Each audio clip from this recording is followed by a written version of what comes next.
Okay, let's dive right into this. So, you've made the switch. You're eating a super clean, whole food plant-based diet, and naturally, you're expecting this incredible surge of vitality. You know, that famous clean fuel feeling everyone is always raving about. You've loaded up on vibrant greens, complex carbs, and your macros are absolutely perfect. But instead, you were just completely drained. Well, in today's explainer, we're going to uncover exactly why that is. And honestly, it might just change the way you look at hydration forever. Look, if you've ever asked yourself why you eat perfectly but are still constantly exhausted, I just want to validate your frustration right out of the gate here. Because it's maddening, right? You might be hitting this aggressive run-into-a-brick-wall afternoon crash, or struggling with this persistent brain fog that just will not lift. Or maybe you're dealing with workout fatigue that feels completely disproportionate to the actual effort you're putting in. It's like your legs are literally made of lead. You're doing everything right nutritionally, but that vibrant, endless energy you were promised, yeah, it's just not showing up. Now, when this happens, we almost always point the finger at the usual suspects, right? Nutrient deficiencies. We think, oh, I must be low in iron, or maybe B12, or wait, am I not getting enough protein? And hey, sometimes for sure, that is exactly it. But the hidden culprit here, the totally overlooked explanation that perfectly mimics nearly every single symptom of a nutrient deficiency, is actually a fluid and electrolyte imbalance. So it's not a food shortage at all. Actually, it's a hidden plumbing and electrical issue happening right under your nose. Section 1. The hidden hydraulic system. To really wrap our heads around this, we have to look at how the body actually operates on a mechanical level. See, we tend to think of our bodies as just these simple engines burning calories for energy. But you're so much more than that. You are an incredibly complex, highly sensitive hydraulic system. And this brings us to a really crucial concept: blood plasma volume. Basically, this is the liquid portion of your blood, and it acts as your body's essential transport system. It carries oxygen to your tissues, glucose to your cells, hormones to your organs, the whole shebang. But here's the kicker.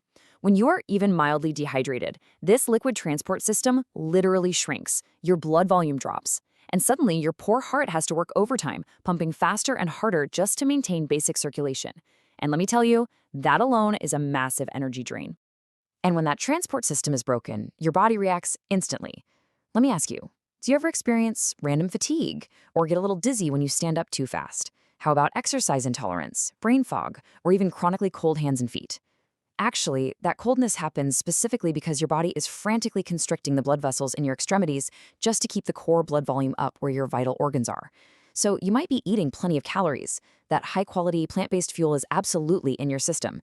But because your internal hydraulic pressure is too low, that expensive fuel just isn't being delivered to your cells efficiently. Section 2. The body's electrical grid. Okay, now what's really interesting about this is if we step away from the plumbing for a second, we realize we are also deeply electrical. Electrolytes aren't just random minerals floating around in your bloodstream. They are the very things generating the critical electrical signals that allow your cells to communicate and fire. Let's break down the major players here. Sodium maintains your blood volume and triggers nerve signaling. Potassium physically drives your muscle contractions. Magnesium is literally required for producing cellular ATP energy, which is the actual energy currency of your body. And calcium handles nerve transmission. So you know that sudden painful muscle cramp you get during a workout? That is literally a potassium misfire. These aren't just rocks in your blood, they are your body's spark plugs. And if this grid goes down, well, the lights go out. Because when that electrical grid fails, you are going to feel it immediately. We're talking weakness, muscle cramps, mental fatigue, poor concentration, maybe even these weird, irregular heartbeat sensations. Think about your daily struggles for a moment. This grid failure feels exactly like the low energy you'd get from poor nutrition.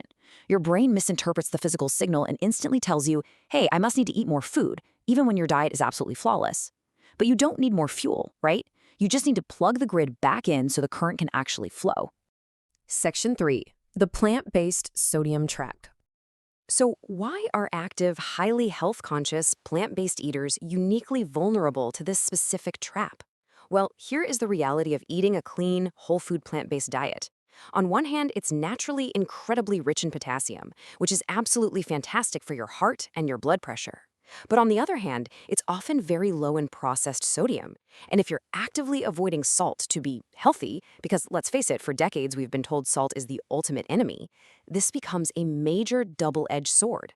Plant-based diets naturally eliminate most of the heavily salted, highly processed foods that make up the standard American diet. So without those foods, your sodium intake can easily fall way too low relative to your fluid losses, throwing that delicate electrical grid totally out of whack. And here's where it gets really tricky. Your perfectly healthy habits actually compound the problem. Think about it. High fiber is incredibly beneficial for your gut, absolutely crucial, but it acts like a giant sponge, holding on to water in your digestive tract and demanding even more fluid from your systemic circulation. Then add in heavy sweating from your rigorous workouts. Well, that just drains out the little bit of sodium you actually have left right through your pores. And if you have a high caffeine intake from your morning coffee or green tea, that increases your fluid turnover even faster because it acts as a mild diuretic. You are essentially flushing your internal systems out all day long. So naturally, our instinct is just to drink more water, right? Just keep hydrating. But I need you to remember this. Sometimes fatigue isn't dehydration, it's dilution. I really want to let that sink in for a second. So many health-conscious people carry around these giant gallon water jugs, constantly chugging water just in case.